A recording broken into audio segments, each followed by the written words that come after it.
గోదాదేవి ఎవరు? పాశురాలంటే ఏమిటి? వాటి పరమార్థం ఏమిటి? తెలుసుకుందామా? గోదాదేవి 12 ఏళ్ల క్రితం అవతరించిన వైష్ణవ వైతాళికుల పునరుద్ధాలలో ఏకైక మహిళ. ఆళ్వార్ పాడిన నలియార్ ప్రబంధంలో గోదాదేవి పాడిన 30 పాశురాలకు అతి విశిష్ట స్థానం ఉంది. గోదాదేవి తనని తాను రేపల్లెలో గొల్లబామగా భావించుకుంది.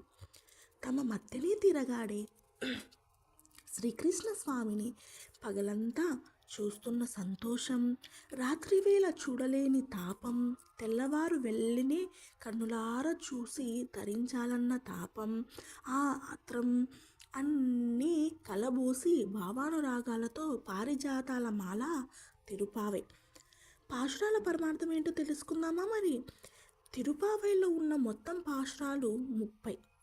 వీటిలో మొదటి 5 ఉపోద్ఘాతంగా ఉంటాయి. తిరుపావై ప్రాధాన్యతను వివరిస్తాయి. భగవంతుని అర్చన చేసే విధి విధానాలు, నైవేద్యం ఏ విధంగా పెట్టాలి, ఉపచారాలకు ఆడంబరాలు అవసరం లేదని, చిత్తశుద్ధి ఉంటే భగవంతుడు సంతోషిస్తాడని ఈ పాశురాలలో చెబుతాయి.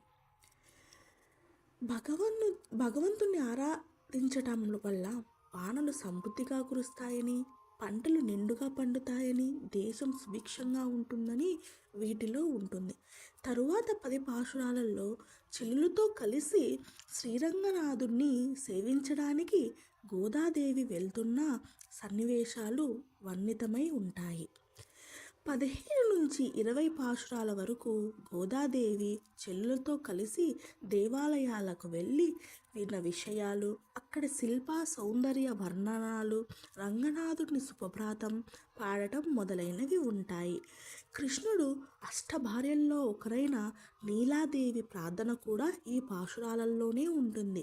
చివరి 9 పాశురాలు పూర్తిగా భగవంతుని విలాసాన్ని ప్రకటిస్తాయి.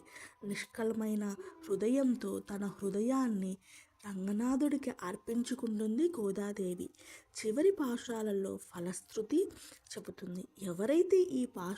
ఎవరైతే గానం చేస్తారో వారికి భగవంతుడి అనుగ్రహం తప్పకుండా కలుగుతుందని చెబుతుంది.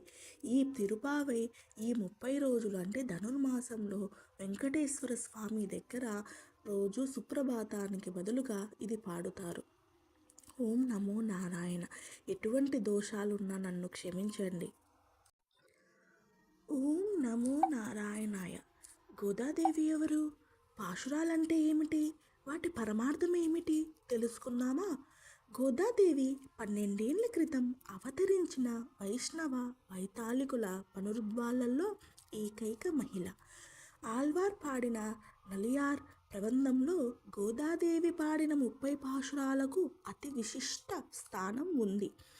గోదాదేవి తనని తాను రేపల్లెలో గొల్లబామగా భావించుకుంది. తమ మత్తెనే తిరగాడే శ్రీకృష్ణ స్వామిని పగలంతా